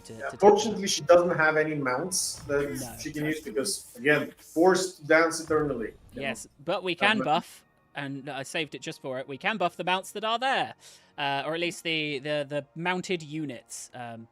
So nice to... This is if you want to go for pleasure seekers, or just seekers in general from the start. Which it's is also possible. Should absolutely. I mean, I do actually prefer to play with demonettes when with her. But yeah, pleasure seekers is just amazing. Someone's it is asking... worth saying that Makari is still going to do better charges than Masque. She is devastating, but Makari is a really good charger. And that was a pretty big battle, so we managed to get enough tempo up to the next army. And so this top range is army abilities, right? Yes. Oh, this is pretty nice. Executing people below a 20% hit points threshold and spreads. Ooh. Yep. If you're going to be fighting the Lizardmen, Yeah. Yeah. I mean, so their last army didn't include a lot of big dinosaurs, so a heal would be nice as well. 2 uses as well. That's pretty tasty. this one is going to be very good for your demonettes. Yeah, I was just thinking. It's going to allow you to survive a little bit more in battle, especially with demonettes, which is upset, squishy. Well, that is, I mean, that's just a taste of the Masque. You'll see a lot more and you know, content as well from the very first turn for the Masque as we hit Saturday and the content creators are let loose. But hopefully you guys kind of get the gist of how these faction mechanics work. I will say, really cool that all of the lords have their own individual dances. It feels like it makes it more of a faction mechanic than a lord mechanic. So they're all joining in, and you're able to kind of spec them all differently based on which different enemies you're going to go fight, which is really nice. Yep. Right. Are there any closing points on the Masque before we move over to Dechala? Well, I always enjoy playing with the Masque. Masque is a great fun, and I do hope that everybody is playing. And they should, because she is going to be a free lord for anybody who owns Warhammer 3. Yeah, this is maybe one of my favorite free RC lords we've released. I'm trying to think who they've come up against in my mind, but like the synergy and the ability, it plays so differently to how Dechala does. You know, I thought having to play them back to back, it might be, oh, it's very similar, but having such a demon focus and then quite a mortal focus with Dechala has made it feel very different. But everyone tried to do the 3 characters still different, and that is very much seen with the Masque, but I would say even more with Dechala. Was there anything we wanted to touch on before we go just on cult buildings, if there have been any changes there of note? Not as of yet. There'll be some tweaks and adjustments, but nothing major. Something may come in. Then let's move on to Dechala. I try to not watch the videos that we put out so I don't accidentally copy them when I go to do our save. So what you're about to see is likely going to be very different from the video yesterday. So I think people who saw it from, I always chose to start off with like dwarves or chaos dwarves. I like factions that play that build tall rather than build wide. There aren't a huge there aren't that's why I picked the dwarves. Let's stack them up. There aren't a huge number of factions. Like the dwarves are great with the deeps, but there aren't a huge number of factions that really do play tall in that way. Dechala, I think, can be played in either way. I love playing Dechala as a tall faction. So to explain the situation there I've got Building here, up the pleasure palaces? yeah, absolutely. So I'm going to shock you now. We're on turn 41. I have 1 pleasure palace. You're going to shock me if Valeria was there. Oh, yeah, true. She's followed me all the way. So I've just been building up this 1 pleasure palace to try and max it out and get the most possible. So I've got 3k income from just this region. Part of that is these mountain passes. So once they were done as thrall camps, and I kept one so we could do it on stream. Once they're done with thrall camps, you can convert them, right, to a Tormentor's Hold. Yep. Or Pleasure Palace, depending on the setup. Yes, but these mountain pass, the hinterlands, they also do have a building that lets you increase the income from pleasure palaces, right? So building all of these up to help support Gateway to Koresh has been just really fun to play a deep campaign like that. I'll also say it's felt really nicely balanced resource-wise. So you can see I've got 700 Decadence here. You might think I'm about to click on the Tormentor Tribute screen and see that I've bought absolutely everything. I have bought none of the gifts and none of the spoils yet. I have buffed up some of the marks. I really love Slothful Indolence. I love the vigor per second and reducing everyone else's speed. People sometimes don't understand how important vigor is in this game, though, because you're just saying a vigor stat, but when you check how much the stats of the units change once it's exhausted compared to when it's fresh, it's like a different unit. Yeah. But this is a very, very important stat. So buffing that. And that is quite important even for Slaanesh, especially for Slaanesh, because you do move a lot. Yes. You do move around, you get exhausted far quicker. Yeah. So I saw someone ask as well, oh, so does that mean that you spent 10 to 15 turns AFK? oh no, right? I have vassalized quite a lot of the south of Cathay, including Balthazar Gelt. You have been playing a totally different campaign. I have. Yeah. I've seen a lot of the creators in their saves have like just absolutely conquered all of this. You were region. supposed to raid Qatar. But instead what I've done is, so what I noticed is this cult building here that gives temporary diplomatic relations bonus with settlement owners. I built them in everything Gelt owned. And I got the bonus up to like, I think plus 10, and then I got a non-aggression, and then I got a trade, and I built it all the way up to vassalage thanks to just and he's actually destroyed a lot of them now, which is quite insulting, but thanks to being able to use this charm offensive, which is costing me thralls. Trying to convert Gelt against the Empire. Exactly, because I wanted a buffer against Cathay so that we could go and do some other things, but this ability to so I've got a few vassals because there's ways you can get thralls, right? So thralls you're getting from camps. You'll see that this camp here is completely out. And you can see overall, I don't have many camps getting me thralls at the moment. I've got one over here, which has still got a healthy economy. This one's completely tapped out. But you can get thralls from other ways. So vassals being one of them. I've got, I think, 5 vassals, which is 125 thralls a turn. So grabbed these guys quickly, and I've got 2 Cathay factions, and I brought back a Norska faction over here. And then my main savior, Gelt, who is currently winning the war against Lokhir for me. Lokhir declared war on me. I have not seen Lokhir. Gelt has gone over here and absolutely taken this entire war out of my hands. I did go and establish a cult up here. I was going to teleport and just take out his capital, but I don't need it. Gelt can take this over. And I've also been giving, for money, some of these provinces. So I owned a lot of up here. I gave it away to Gelt, to the Norskans, for money. So if there's no thralls left in it, I don't really need it. And I wasn't really looking to buff anything up there. I wasn't looking to expand up there. So I gave them away, got some money. Yeah, and just get thralls from him as a vassal of yours instead. Exactly. I would be happy about Lokhir, by the way. So yeah, you're going to get offended in. But the Dechala is very much a Slaanesh faction. You can absolutely continue to vassalize, not with the same efficiency as Nakari can, or even the Masque a little bit, but she's very much capable of doing it. But the point of the game here is if I may say, exploitation. The thralls, to gain the thralls in all the way you can. Because thralls are the keys for the pleasure palaces. Exactly, and the pleasure palaces are the ones that convert that into decadence. So I thought building up this one pleasure palace in a big way would help me maximize the decadence I'm getting from one location. But like decadence is not a super fast. You can see I bought the tormented tributes. It's not a super fast resource that you're going to gather until you've got multiple of these palaces all built up to a certain level. So that is really a bottleneck.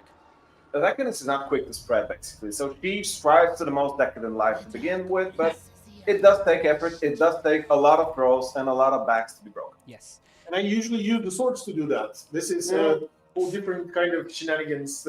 Well, and swords, and you vassalize half the map. Exactly, and where there's so you're not paying gold for the pleasure palace upgrades, right? So for hidden landing, I would be using gold to get all of these buildings, which are great little buildings. But for the main settlement here, I'm spending thralls, and that's why I've been building tools. There are certain exceptions to that rule. Yeah, mostly the thralls are the key for developing the pleasure palaces. It's basically a Slaanesh settlement on steroids. Yes. Steroids. And what's really cool as well, and what's nice to build in that way, is these tormented tributes. They have the exquisite balls down here give buffs to certain wings of the pleasure palace, so they can really help you to have a so this is the one that I want, right? I am clearly trying to build a big income because I've had to rush to try and get all of the DLC units into the army just so we could showcase them. That meant that I've really focused in on income for my Dechala campaign and building up this area, really focusing in, using cults and diplomacy to expand elsewhere where I can. But I proliferated cults last turn, and I got a cult in one very special location. So we're talking about Olario. Yeah, and you managed to achieve it somehow. So I thought what would be fun is if we go and we show the chat and the audience what it's like to build up a pleasure palace in a new location and invade Ulthuan.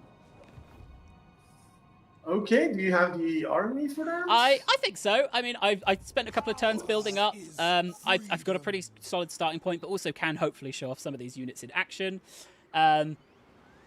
but also Okay, well, That should be slang good. horse, some devotees. Yeah, that should be good. One unit of pleasure seekers, I saw. yes, and the pleasure seekers there. So we've spoken about everyone having their own tech trees. So Dechala has this perfume of domination, which helps her to get thralls. But the last of it, which I think you can get to on like turn 35 if you focus on this tech tree first, enables demonic attraction. Yeah, the demonic attraction is a special way to get some demons a bit quicker.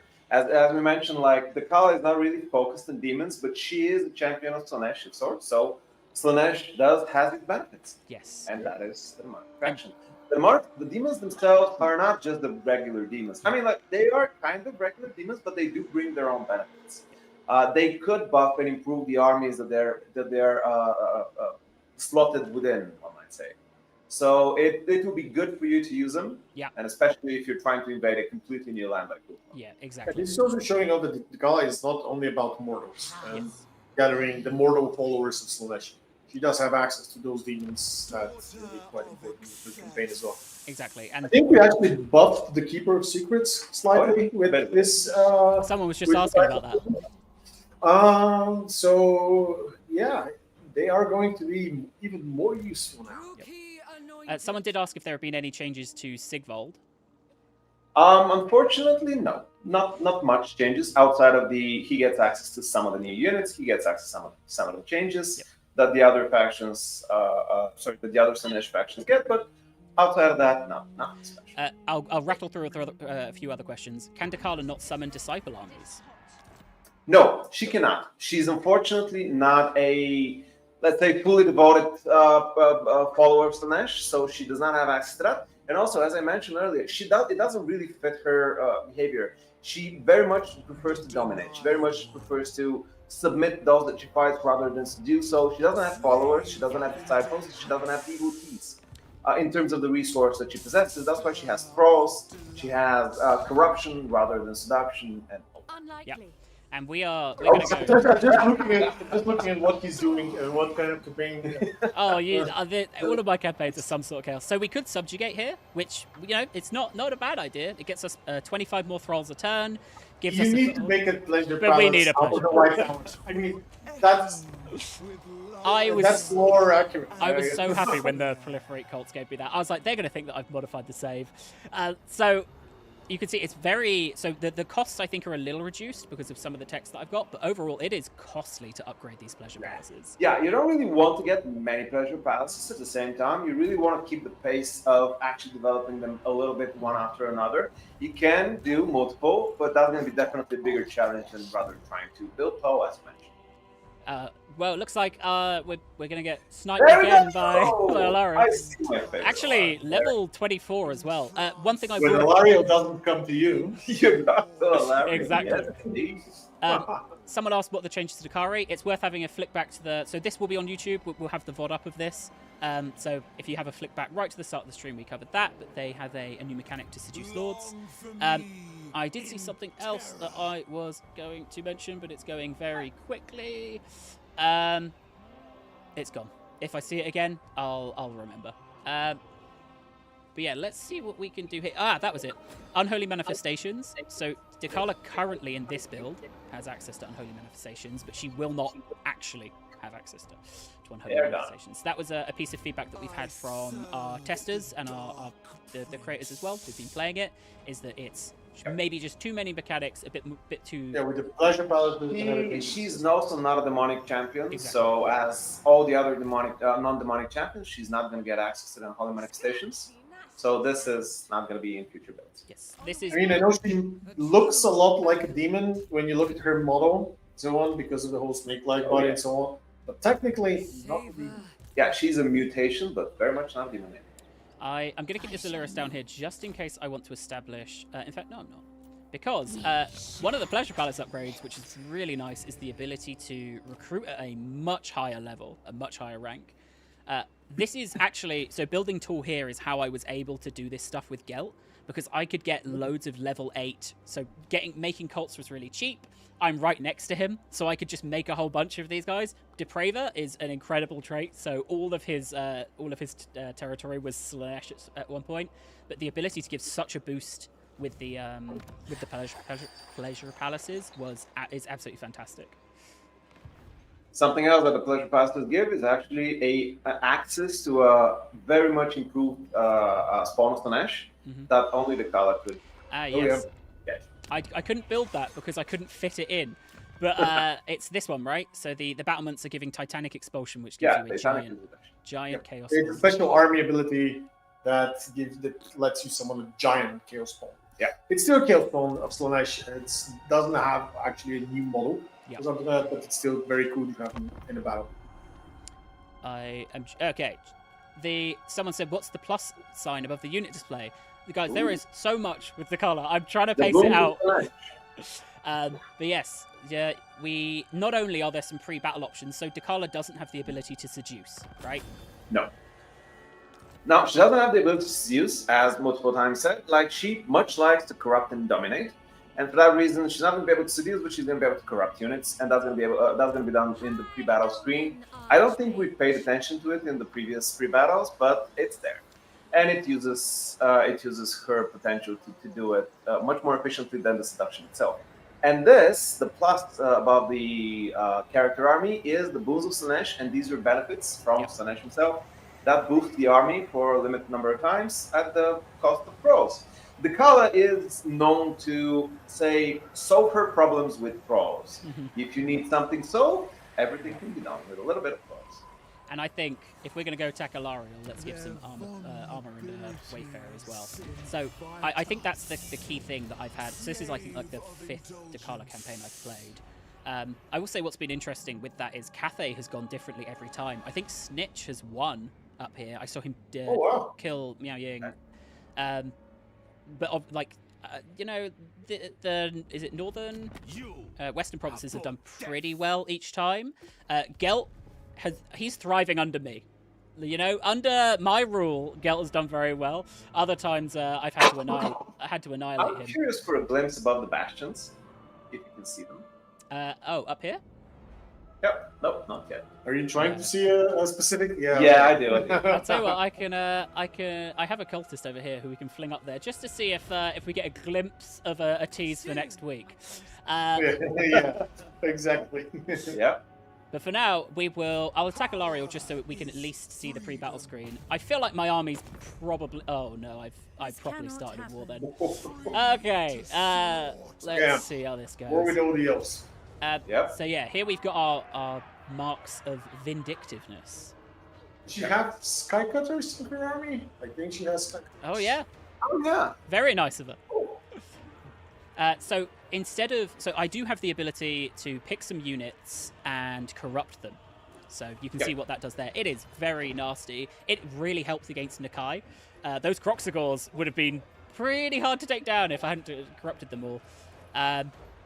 What do we want to corrupt here? There is also limits on what you can corrupt. Yeah, it's very similar to seduction. The costs are much more approachable, and the effects could be devastating in a specific battle over specific units. And you can see as well that you're progressing what unit tier you're able to corrupt, I believe, through research.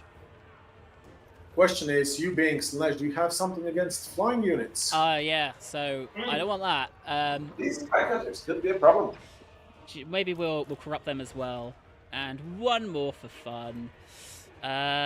Maybe the Shadow Warriors. All right. They're corrupted, and what I can do on my side is put some marks of vindictiveness. I really like, as I say, I really like Slothful Indolence. So I'll stick that on. The marks are basically the opposite of corruption. They are motivators, one might say, for your army, and it's a motivation expressed in pain, but Slaanesh. Yeah, I'm a big fan of putting the speed and charge bonus. Yeah, I guess.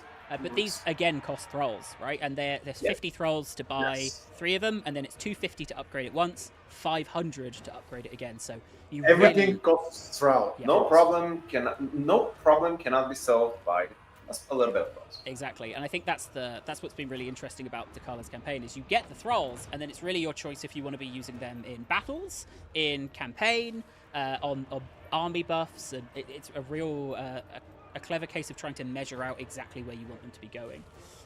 Yeah, the Tormentors are, I love their trolls. They help them in basically everything, including in battle.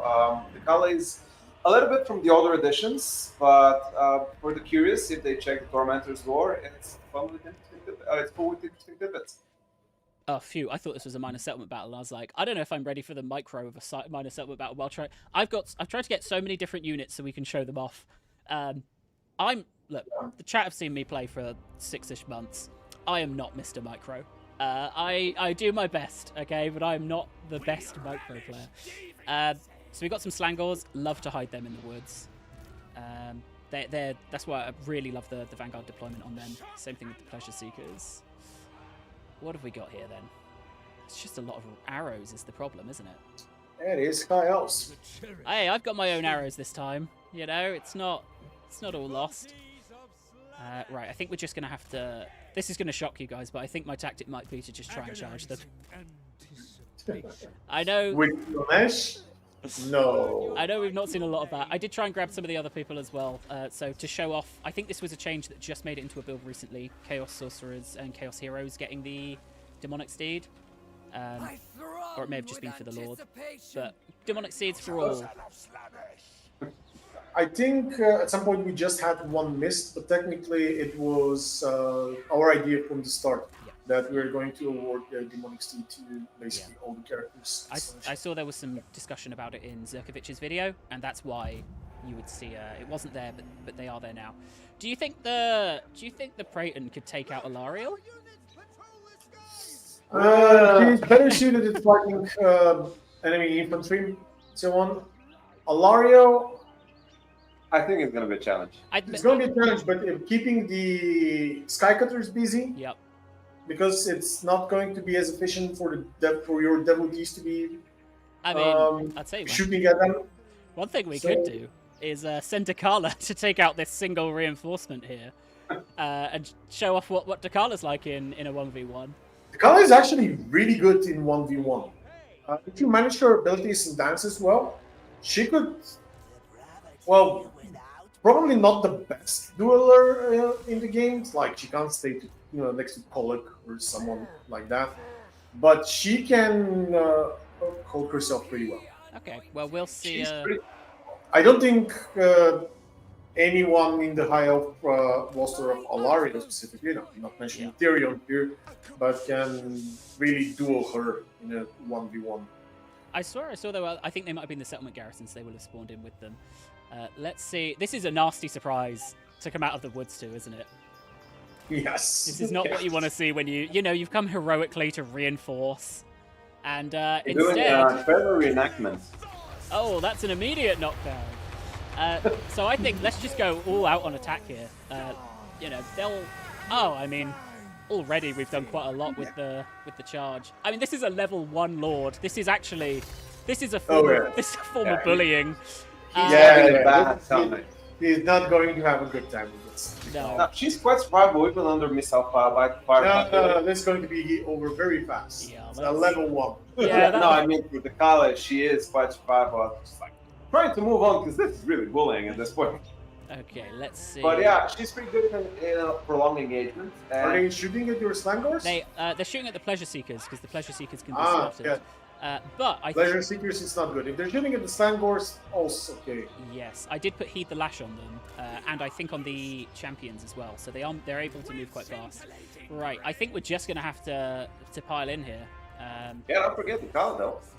She's on the way. She's fast. she's gonna catch us. Right, let's. Oh, I pressed the wrong button. All right, let's move in.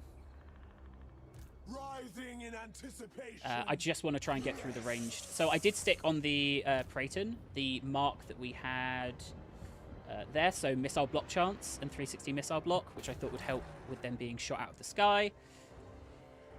But we'll see if that rings true. The Pleasure Seekers, you're really accurate on the assertion. Like they hit really hard, but they cannot really take a punch as much as you'd expect. So I want to. They do have regeneration though. Yes. So, but I want to build that up first, right? Yeah, you need to build that up. It's not just. Yeah, it's not immediate. You would still require a little bit of distraction before you can use them like fully efficiently, but they will be able to survive a little bit. Yeah. Oh, The ambusher. Oh, there you It's go. the ambushee. Right, we'll get Dechala stuck in here, and we'll show off the whirlwind of pleasure. She's You're definitely doing a trailer reenactment right now. I'm trying my hardest. Well, that is Chaos in the forest. that was the blow. That was probably the most effective whirlwind I've done. That was a lot of damage, and the rest of us, I think, are just going to start charging in.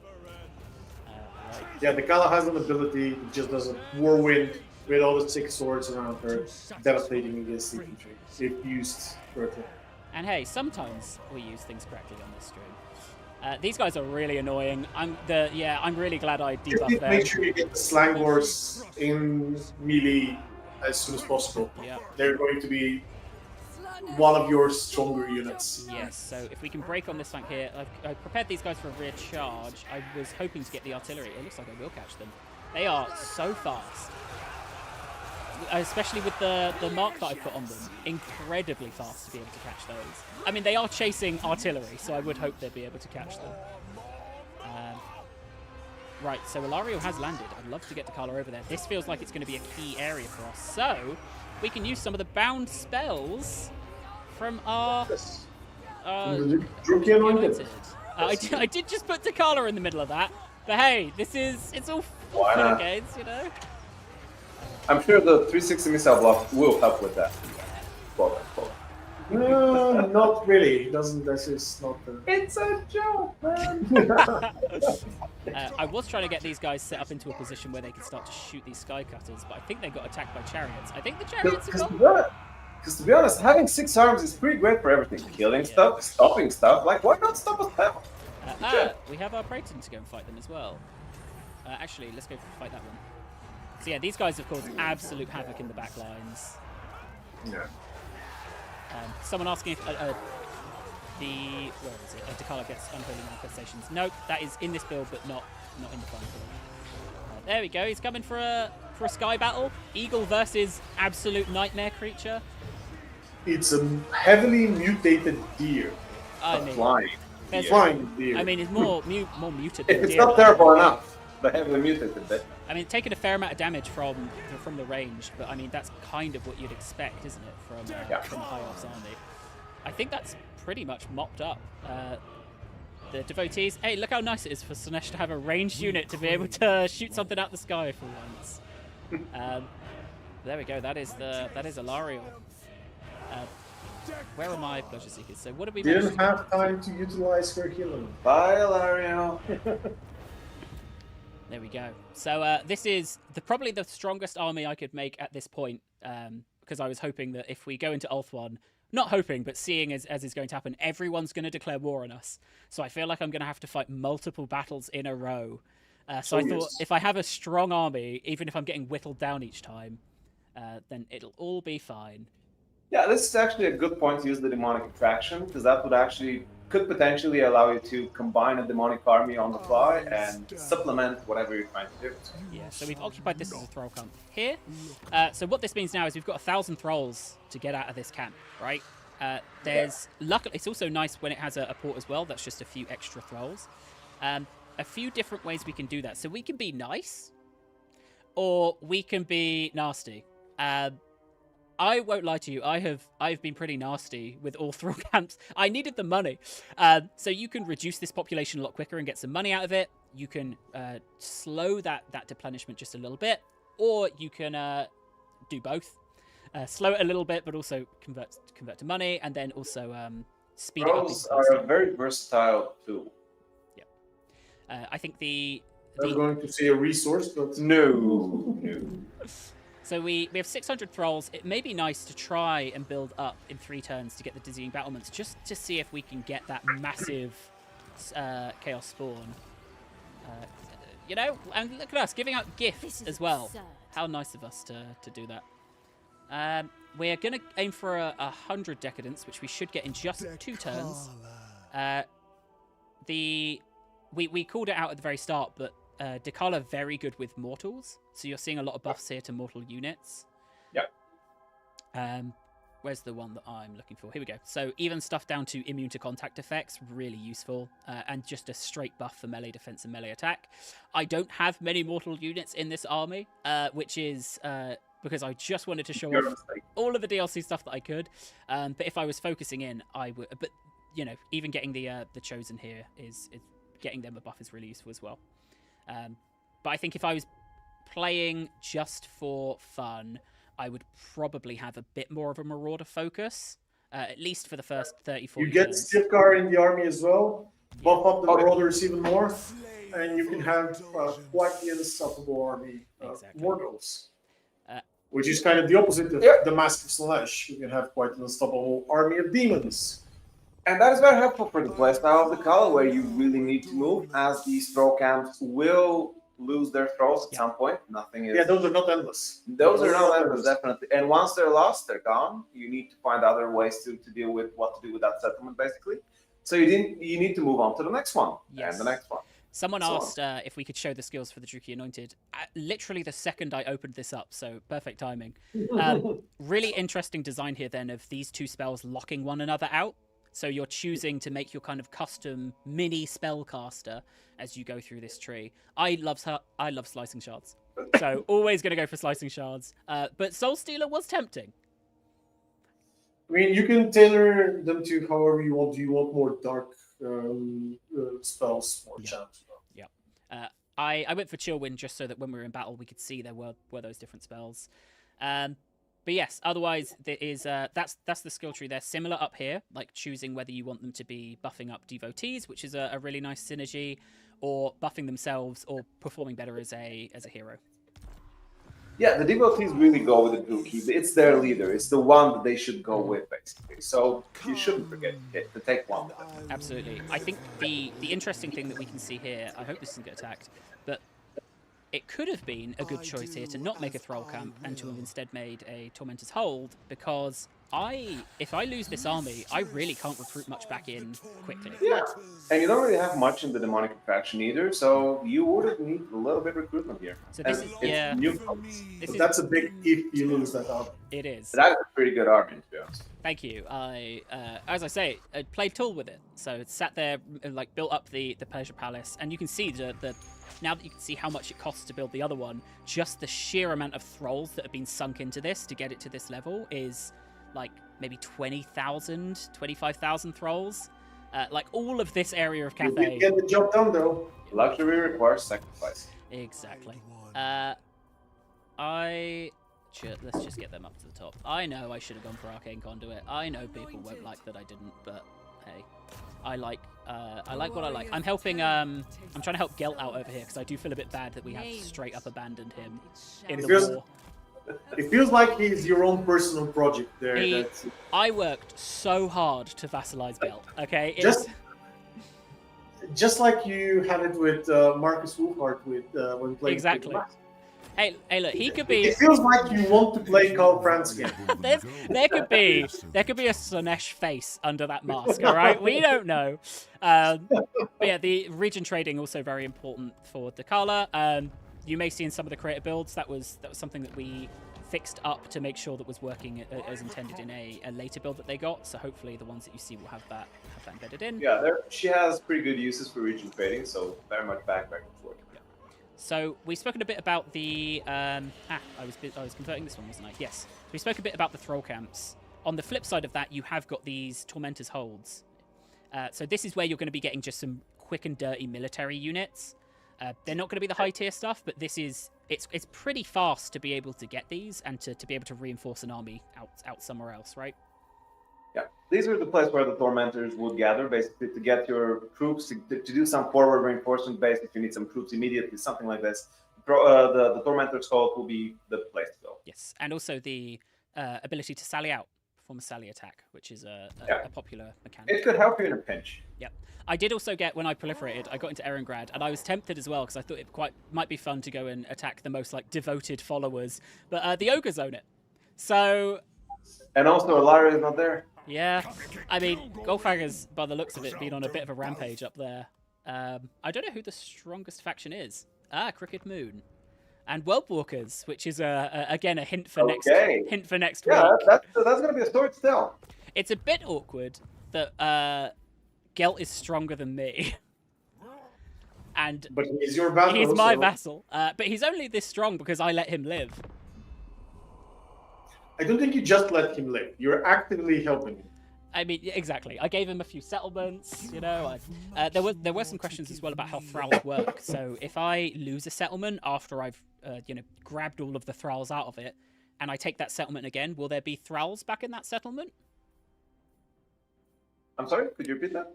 Sorry, I got distracted by Count Noculus there. Let's say I lose the thrall camp that I just took after I've already depleted all the thralls out of it, and then I take it again. Will all of the thralls be back? Yeah, there are going to be some thralls. Depending on the way that you reacquire the settlement, it's going to depend on how much thralls there can be. So basically, thralls are a representation of the population, and if somebody takes and starts to repopulate it, they can get the benefit of it. Yeah, so I believe you may even be able That's to... such a nice way of putting it. Yeah. It's an interesting topic to navigate, to be honest. If you can convince your ally, you might even be able to region trade them somewhere, and then let them build it back up, and then swap a different region to trade it back in. And I'm not saying it's an ethical way to treat your allies, and it takes a while for them to build back up, but it's an option. There are certain things that we did to prevent overusing this, just so you know. So. Yeah, well, as I say, like I've done some pretty wild stuff in the Dechala campaign. I've really enjoyed it. I'm still not I'm not getting a huge amount of either resource here every turn, and I just have managed to get my first exquisite spoil. So I am having a quick look. Do you guys have a favorite? Oh, I mean, It really depends. I mean, when you're playing the campaign right now, it has absolutely nothing to do with how I have played the campaign. How would you have played a Dechala campaign? All out, attacking everybody inside, rampaging through Katai, usually. I think that's... Getting a bit more trolls. More trolls, just expanding, not just one pleasure palace. Well, now you have two. But you have a better pleasure palace in the White Tower, which is... I think that's what because I've played a few campaigns with it. I think that has been what is really, really fun with Dechala, has been so many different ways to play this campaign. Because of that pleasure palace unlocking when you hit tier 3, you can say, okay, well, I'm just going to get to tier 3 and go make another one and keep generating up to these tier 3 palace, because you can even jump ahead a little bit if you have enough thralls, right? Or you can sit in the corner of Cathay, vassalize everyone through diplomacy and secrecy, and just build up one massive pleasure palace that has everything that you need. I think we're going to go and kill Tyrion. I don't like that he's there. So we might want to start building a second army. For the previous, to be honest, it's always a solid choice to start with the Marks of Vindictiveness, especially at the very beginning. So I would say that it depends on how you play, but the Marks of Vindictiveness, the opulent gifts, are always a good choice to begin with. Fantastic. Especially the gifts, which have a little bit more presence, with a little bit more permanence. Yeah. I went for the Purveyors of Hope and Desperation for this, just because I want to start corrupting Ulthuan. I think worth shouting at as well, I don't think we've shown them some of these gifts. So these do all take the enchanted item slot, right? So you can't have all of these on, you can have one. Gift of Perfect Death, I think, is a fantastic enchanted item for Dechala. Just the leadership buffs that you're getting up if you throw her into the middle of a bunch of units, you are able to get a up to -12 leadership buff around her, is really, really strong. Yeah. I mean, this is if you want to go down the war path and just make sure you're fighting all the time. Exactly, but as you mentioned, you should definitely pick according to what you're trying to do, because these are pretty powerful items, but they still tailor to a certain aspect, to different aspects of the game. Yep, I'm going to start off just grabbing these military sections, just so that we can build a second army here. Unfortunately, as you can see, my pleasure palace over here nowhere near as good as the other one. If I was recruiting in my other one, these would be like level 11 lords. Well, you could have spent a little bit more thralls and actually start with a more powerful pleasure palace. Yeah, I mean, I need all the thralls to build the buildings I want, so it's. But I think that's what's been really nice, is that push and pull. You can see just all of the different ways you're gaining and spending them. That's what feels like all of these different kind of ways to play, which is nice. I will recruit my level 1 lord, and I will be happy about it. So Chaos Sorcerer Lord's the new one, right? Yes, this is the new one. I mean, it is very similar to the regular Chaos Sorcerer of Slaanesh, but this is the Lord version. Yeah. Slightly different models of obviously. Again, has access to the demonic steed and so on. But still the same kind of spells that the regular Chaos Sorcerer uses. This is... But having a spellcaster lord is always pretty nice. Yeah, and oh, this is expensive. This is an expensive... Means you can use that slot for different... Yes. Okay, what's the corn symbol top right? That is from the Great Game, which I don't think will be there once Unholy Manifestations has been removed either. Oh, let's just do it. Let's just see what happens. What level is he? 15. Oh, I should be fine. Yeah. Ooh, how long do we have? We have 15 minutes. I should probably auto-resolve. As much as I really want to fight... Depends on how much you want to go, but... Yeah. Hold on. I'm going to look at the chat in 10 seconds, and if I see the word auto-resolve or the word fight, that is the thing I will do, whatever I see. I'll quickly have a quick look as well if there are any questions. I see one person say fight, one person say auto. The next one gets it. Are there any special buildings in the Pleasure Palace that give reduction upkeep? Well, we're fighting it. Reduction upkeep? Yeah, I mean, there sure are. To how much would the community like? That's a difficult answer to say. But as I mentioned, the Pleasure Palaces were much more intended to be a powerful a single powerful settlement that you develop on as a major point, major hub of your faction. So it does provide all the majority necessities, and the rest is enhanced with trolls. I think there are clear, I would say, at least when I first saw it, I thought, oh, there is a clear inspiration from like Chaos Dwarf mechanics there. But I think having played it, it feels less like that than like Chaos Dwarves. I'm thinking about the caravans, right? And I'm thinking about the push and pull between different resources. The Pleasure Palaces, I think, are very different in that regard, in that it's not all of these different things that you're trying to work out an economy for. It's how can I get as many thralls, but how can I then spend them in really clever ways, and where do I want to be spending them? The Chaos Dwarves are very much a balanced game of how you want to manage your empire, basically how you can achieve the goal of the balance of all the different settlements, the production, the raw resources, the labor, and all that, while the Dechala tries to siphon everything towards Pleasure Palaces. Tries to siphon everything towards the optimum power that you can get, and that is the expectation from the Pleasure Palaces. Yeah, I think on the surface, it's seeing that there's a thing that you're getting from a settlement can feel similar there, but actually the exploitation of it, I would say, is amped up massively, because you're actually emptying these places very quickly and then moving on, converting them, trading them away. Yeah, and the big difference in there that the thralls are just going to stop coming soon after you take that, and you need to figure out what you are going to be doing with this. We will do, after this battle, just before we end the stream, we will do a dive just into some of the buildings for Dechala, because I've seen a few questions about them. But the question I saw, I think, was about resources, and I think maybe talking about those unique resource buildings. So they are still there for Dechala, and I believe they give you a trickle of thralls, right? So, there are some that provide a small trickle of thralls, but that's definitely not enough to maintain a settlement. It's definitely not something that you're going to rely on as a major point. You would need pro camps across the map if you want to develop your Pleasure Palaces, and spend for basically everything else around. There is no avoiding that you will need. Even like I've got a decent number of vassals. I think 5, 6 vassals, but that's 125 thralls a turn. If I want to upgrade the Pleasure Palace, that would be 10 turns of nothing. So I need thrall camps. And that's why we're here. And to spread that decadence, you need to develop these Pleasure Palaces. Otherwise, you're going to stall out on the decadence. And as we know, like a Slaanesh faction without getting all the pleasures out of the life that they're presented with, not great. Hey, thankfully, Grand Katai offers a lot of good opportunities for pro camps. Do you know what? I realized we didn't corrupt any units.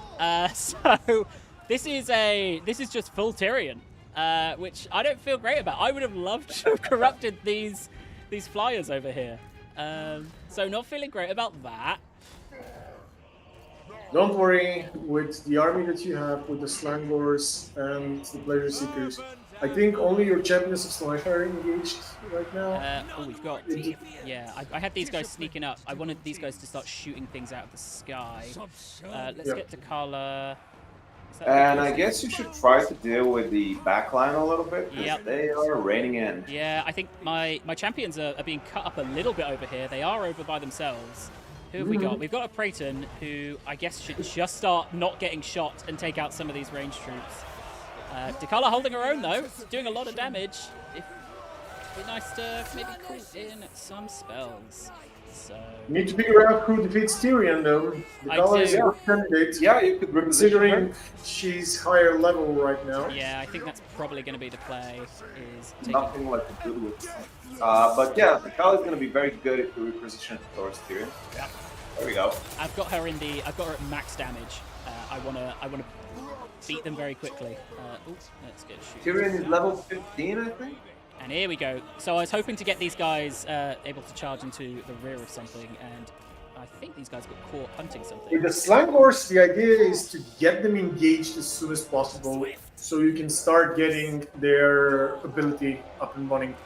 I feel like you're calling me out because that's why they have Vanguard deployment. They're going to be the very last thing engaged. So appreciate the subtle call out of I should have got them in earlier, but I like to go for, because they've got Vanguard deployment, as you say, like I like to get that flank with them. Let's call in one more slicing shots. Alright, we've got the devotees firing. I think over here is pretty much mopped up. Yeah, you're winning this flank. Your champions suffered a lot though. You send them alone on that other flank. I did. I'm gonna actually get these guys to run. They are pretty powerful, but they still need to be taken care of. Yeah, it's the danger I think of sometimes having those like big monstrous units of thinking, oh, you know, they can handle themselves, but no, this. I think they still dished quite a lot of damage. Yeah. Oh, there we go. Whoa, that's cool to see. All right, I think I can just start sweeping this way. If they can finish off that eagle, that would be lovely. But otherwise, it looks like we're able to start mopping this up now. This is their last resistance over here. Let's just help some of the people who are stuck in combat, and let's get a chill wind off, just because that's always fun to see. If we can see it through the trees. There we go. So they're going to be debuffed now, and that's enough to break him. So that's Tyrion. Okay. Decisive is slightly better than the auto-resolve had. Oh, yes. I mean, the champions did do a lot of kills there, but they did take a lot of damage too. We don't look at that. Yeah, I think they held their own for quite a while, but it was just too many enemies that got stuck in there. Okay, so we will quickly chat about buildings, but otherwise that will be our extended showcase for Dechala. Should we occupy this maybe as a? Oh, hold on. No, we've got something more fun to do. So we're bringing them back. You know, Tyrion may think that they're gone, but unfortunately for him, they have returned, and now we have a friend here. And your car. Hey, what good timing! So hopefully it will have it somewhere of what that quest was. So I believe the quest is you have to wound someone with an agent, right? And then it is you have to kill 2,000 enemies in battle. Yeah. So we've got Strickcar. He doesn't really fit in this army, but he will fit this army very nicely. Especially if you make it into Marauders army. Exactly. Which you kind of need to, because there's nothing else that you can recruit here right now. The people are in the chat demanding that we try and rush to the Great Bastion. I don't think we're going to make it to the Great Bastion. That'll have to be next week that we get to see what's been going on up here. Well, I will, as promised, very quickly show off some of the tech trees. The building tree for Pleasure Palace. So here we've got the advanced military is a lot of extra effects, right, on top of just getting. Yeah, the Pleasure Palace basically focus much more on the advanced military. The throw camps are aimed for the quick buck of getting a unit here and there where you need them. But the advanced military from the Pleasure Palace is your basically main force that you're going to use a lot in your expansion. Yeah, and it's also worth keeping. Like I'm always a big fan of building up infrastructure and then jumping to the. So I've got the Tormentors holds giving me all of these units because they can provide basic Yeah, you do not need this in your They're pleasure still in the palaces. pleasure palace, and you can still get them, but most of the times you're probably not going to need Yeah. them. Well, I think a good example of what we've just done in Ulthuan, right? I built them because I don't have any Tormentors holds there. Once I've got a Tormentors hold, these will be demolished, and I'll start to make way for some more infrastructure. Yeah, and as you can see, the basic inventory is very efficient in what you can do from them. Yep. So the tormentors, you can get a lot of marauders, you can get a lot of low tier units, so you can get you started basically. Oh, the other thing I don't think we've called out is pleasurable acts. Is there anywhere I can do one? So over here, being able to pay some thralls to get some of these bonuses as well. So as you can see, thralls is the main resource. There's gold, and it's useful for recruitment, but thralls otherwise is where you're going to be spending a lot of this. Yeah. Okay. That is... I'm trying to think if there's anything else to show. The only other thing I might want to show... Where's Erengrad? Just because we haven't built it there. Some of the cult buildings, there's not a huge amount of difference here, I think. But there are ways to get thralls through cults. So this is another thing that I've been doing. And I think maybe reflected up here. Basically, as we mentioned earlier, she doesn't have disciples, she doesn't have seduction. So she doesn't get anything related to it. Yeah. And that's why the cult buildings are adapted to her playstyle. And I'll tell you what, population preparation is such a good cult to build in your allies' capitals. All of them have it. I think Gelt has it in a lot of his buildings. That's probably why he's done so well, is he doesn't know it, but from the shadows, we've been massively buffing him. He will learn it at some point. Yeah, you will. Someone asked if we could show off Stricker's skill line, so we will do that, and then we will probably start wrapping things up there. Oh, of course, my friends. Anything for you. Dechala does anything for her allies. That's the way I've been playing it. This is a tech that I thought would be really useful. I thought sometimes our streams are just blitzing through turns, and sometimes it is not. Well, that's an interesting twist as well. Level 28! Well, oh wow! We'll He's see we'll see next week what he's been up to. See next week, yeah. But yeah, as you can see, Decadence, it is even with 2 pleasure palaces, and this being upgraded, it is a slower resource manage. Still though. Yeah. And like, if you're wanting to upgrade these, that you really have that choice of if you're going to focus on some items, if you're going to focus on some upgrades for the pleasure palaces, or if you're going to be focusing on these battle upgrades and battle boosts. But you can't afford all of them, not for a while at least. Especially if you want to be reinvesting. Recommendation is always to try to focus on the pleasure palaces until you get to those battles that you really need to win. So we have Crowds need to get a different function then. I think we did show this as part of the Masque, right? Did Car skill tree? I don't think so, to be honest. I think I think we skipped it. Yeah. Well, anything you'd particularly want to... I mean, we've got here as we were talking about... Oh, we said it already. He's very well tailored towards Marauders. Yep. So he's going to be a good pair towards an army that favors Marauders. And Yep. Do pleasurable acts have a local or global cooldown? I believe it's a local cooldown. The pleasurable acts have... they're a bit special. Yeah. And they have a little bit of a global cooldown. Yes. Oh, do they? I thought... Yes. Because I've got one depending on... They're local to the province, right? Yeah. Yeah. I'd say that control plus 20 has been an absolute lifesaver while I was fighting Nakai. Just to be able to stop any chance of a rebellion for a couple of turns has been really nice. But yeah, you can activate these differently on different provinces. But again, it's a hefty thrall cost. We got 300. As long as you're expanding well, that's not going to be a problem. It's very useful to use those. And we have over here a way just to track what we are getting and where from, and a way to quickly be able to handle those. But you can see I've only got 1,500 thralls available to me out of those 2 locations. During that time, thanks to my ports and vassals, I have another 250, but I have to be getting more thralls if I want to be getting more. Like, I'm going to start converting more pleasure palaces out here, and that means I'm going to need just a lot of thralls. Right. Someone was saying on the live game, these the equivalent of pleasurable acts is a global cooldown, but I believe here it is a per province cooldown. I look at Vasile as if that's intended, but that's how it currently is. So we'll see if that changes in the next couple of weeks. Cool. I think that is everything we have. Our rule of the technology is still 6 turns per research. I've got a few. They're 5 now, I think. Because Depending if you don't reduce them. But yeah, yeah. because one of my pleasure palaces is. Yes. Yeah. Where is it? This one? Yeah, I've got a technology building in here, I'm pretty sure. There you go, research rate plus 20. So yes. Yeah, the last thing we'll show off then is just the victory conditions. I think we may have showed them. We showed a lot of things, but it's trying to get up to the top level of a pleasure palace, so you are going to have to build up somewhere. But then otherwise, as you were saying, it's about staying and taking out Cathay. Do you know what, though? That's what this victory condition's for. For me to go off to Ulth 1, do whatever I want. Yeah, that's why I said it. That it's a different, interesting campaign. But this is always the fun in Total War. You can set your own victory conditions. You don't need to actually do what the game is telling you. Well, that's what's sandbox. I think that is everything that we have.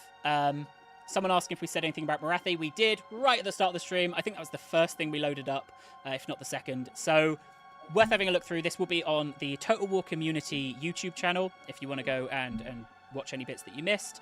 I'm going to put us on the split screen, so hopefully you guys don't get cut in half. Only Milcho. But thank you so much for joining us. Trying to condense 2 entire legendary lords and a bunch of other changes into 2 hours was a challenge. So thank you both for helping make that a much easier challenge. Hopefully you guys are excited by what you see there. I will reiterate as well, just in case anyone missed it, that we have got that green light to refine the devotees and make them more visually Slaanesh. That will come in a post-release update. But I will emphasize we are still doing some balancing as well. So don't take every number as final. All the time. Yes. So thank you very much, everyone, for tuning in. Thank you very much, Milcho and Basil, for joining us. You're fantastic guests. Thank you, Josh. And we'll be seeing you some more. Pleasure. We will. So we'll see you next week for Norska. And tomorrow we'll be doing our Eras Clash, which is the continuation of our historical tournament. So you can look forward to seeing some of that there as well. But otherwise, we will see you at the next stream. Goodbye, everyone. Goodbye. Bye.